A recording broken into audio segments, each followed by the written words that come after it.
Hello guys, and today we will be discussing the bishop basics. Let's dive deeper into what a bishop can do. So first, the bishop only moves diagonally, like that. And sometimes when you're trying to get it, you should get the things that you won't be able to get after you move to a certain move. So that would be the start, because if you went here, now you can't get it. Again, I have to go here because if you wanted to do this, you've already made two mistakes. Now you have got to do this. This. That's not gonna give you good stars. Or you're trying to do it in the minimum moves.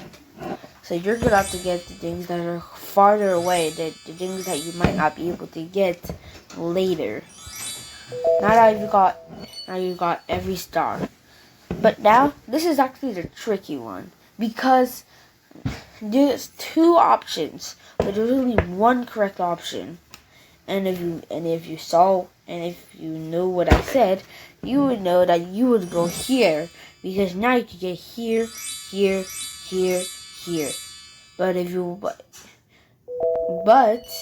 you went from here, you would do this.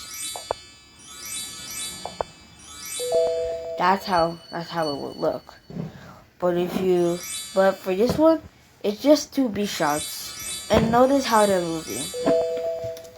One is on different. They're both on different colors, and they only move on a different color sequence. Now it's time for the tricky one. This one is the one that people might get confused about.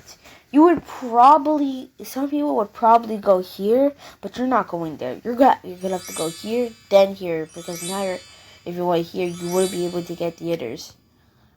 Now another one. This is going to be easier, because now this is actually what they call that last one where you ended was actually called the bishop pair advantage, when you control a lot of the squares that you had on a board.